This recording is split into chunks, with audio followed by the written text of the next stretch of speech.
Il est 18h33, donc on est là pour allez, 60 minutes maximum, d'autant plus qu'aujourd'hui démarre le couvre-feu en France à 20h, donc on doit absolument lâcher tout le monde par la suite.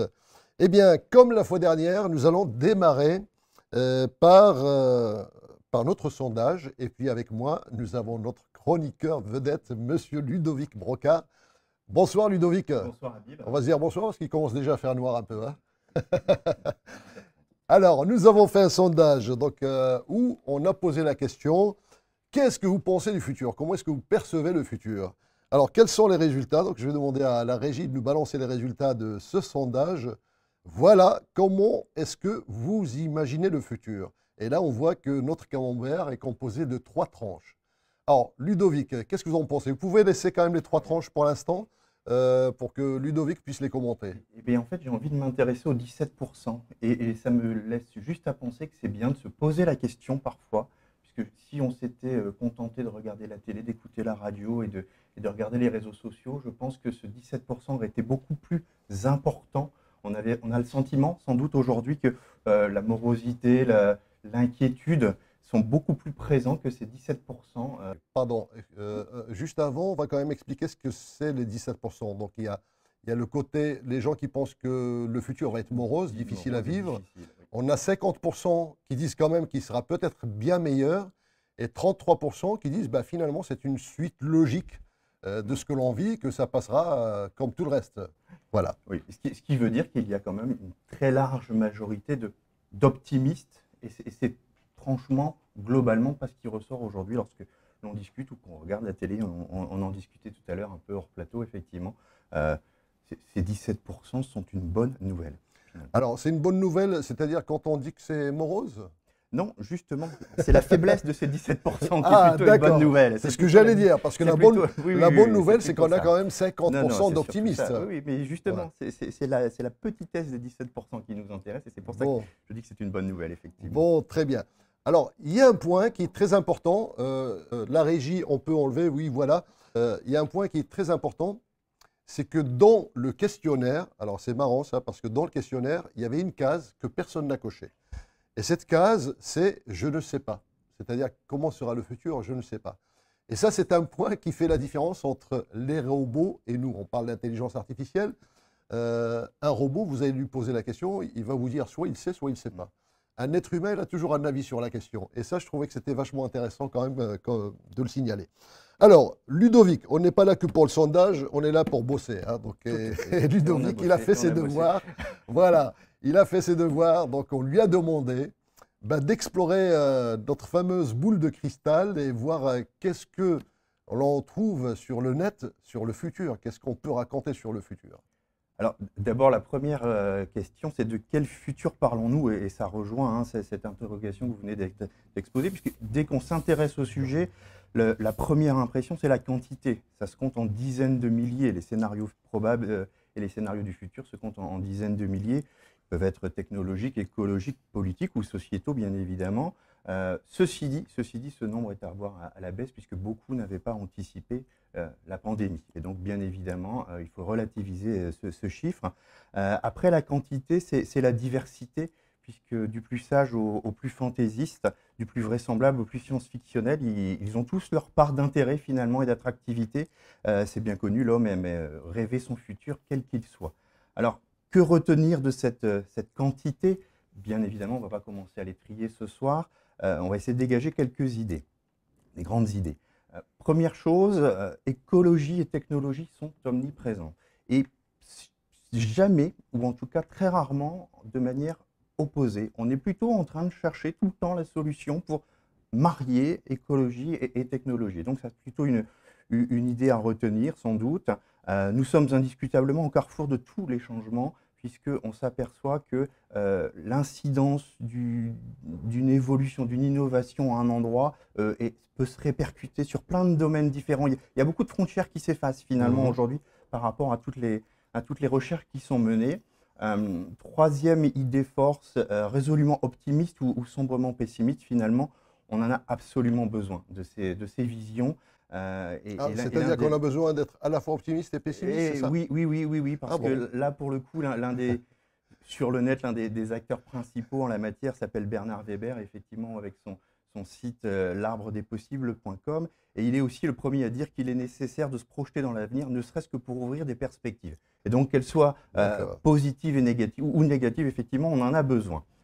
Alors, en matière de perspectives, pour entrer un peu plus dans le vif du sujet, qu'elles soient liées à la santé, à l'environnement, à l'énergie, la mobilité, l'enseignement, l'économie, la technologie, la société, et cette liste n'est pas encore exhaustive, tout ont en commun, malgré tout, un dernier recours, c'est qu'elles seront rendues possibles ou non par la décision humaine.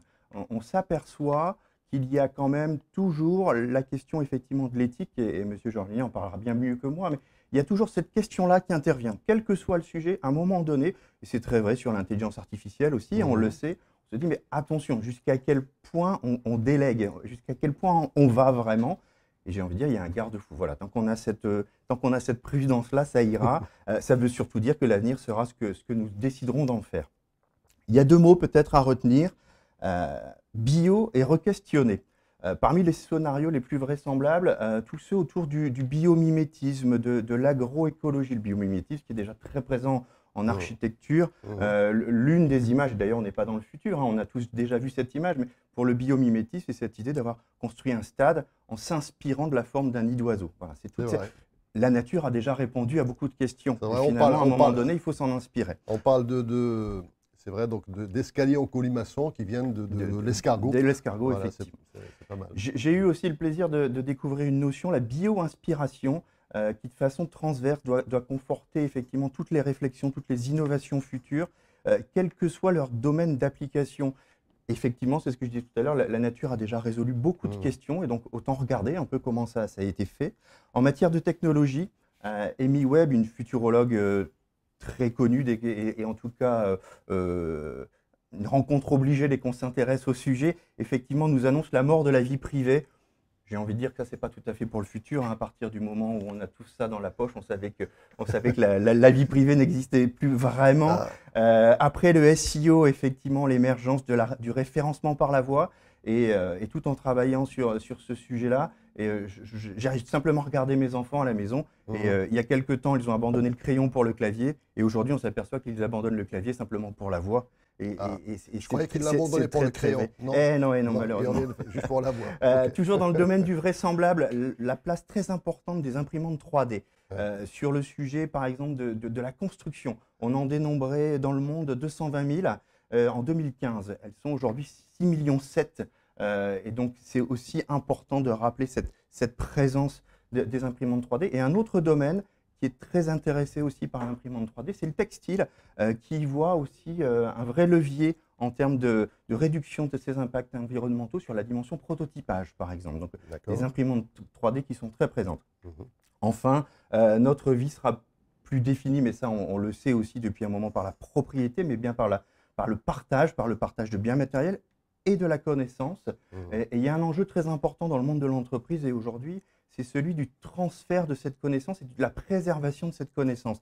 Et non pas la connaissance qui est enregistrée dans la mémoire informatique de l'entreprise, mais celle qui est effectivement dans la mémoire de chaque salarié, de chaque ouvrier. À un moment donné, il y a un savoir-faire, il y a des connaissances qui doivent se transférer, qui doivent se préserver dans l'entreprise. Et c'est un levier aussi important pour la suite. Alors si on regarde un peu plus loin, je vais aller du côté de ce qu'on appelle le cerveau-net, qui pourrait remplacer l'Internet. Pour faire simple, on nous annonce aujourd'hui, grâce aux connexions possibles entre le cerveau et l'informatique, la possibilité de transmettre des émotions. Imaginez que demain, vous receviez un film, vous regardiez un film, mais non seulement on vous envoie des images qui sont censées déjà provoquer les émotions, mais on va aussi vous envoyer les bonnes émotions qui collent aux bonnes images. On est dans une forme d'injonction émotionnelle. Alors bien évidemment, ça doit commencer à faire donc peur. Si je pleure pas assez, il faudrait que je pleure un peu plus. Quoi. Alors concrètement, ça doit commencer à faire un peu peur, effectivement, d'entendre ça. Pour autant, parce que tout n'est jamais tout noir ou tout blanc, on nous explique aussi qu'en cas de conflit, le fait de pouvoir partager la même émotion, ça pourrait permettre de réduire ce conflit. Peut-être voire d'annuler le conflit. Donc, il y a toujours du côté positif et du côté négatif. Alors, il est 18h43, donc il faudrait qu'on conclue. On y va. et j'en arrive d'ailleurs à ma conclusion autour du mot incertitude. Alors, j'entends que vous allez me dire tout ça pour arriver à incertitude, effectivement.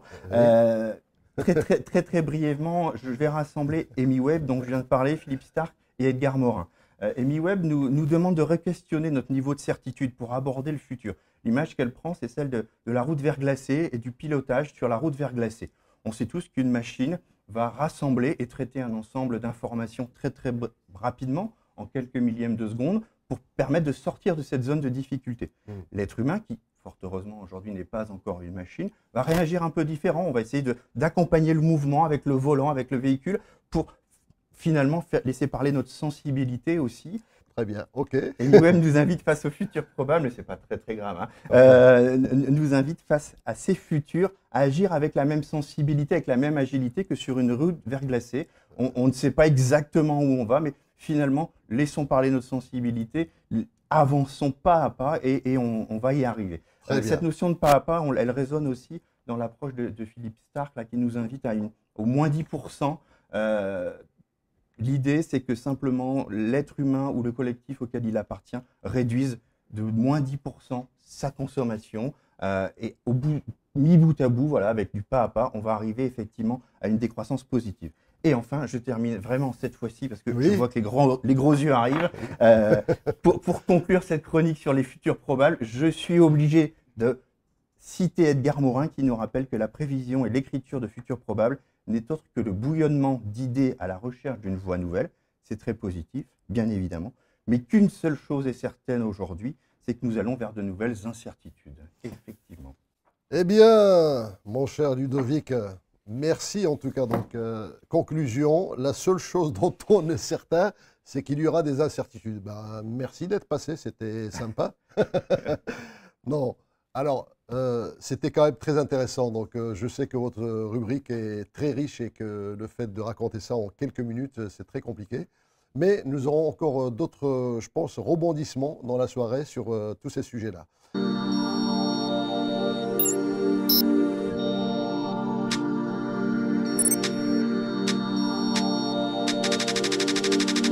Webcom.tv, réinventons la proximité.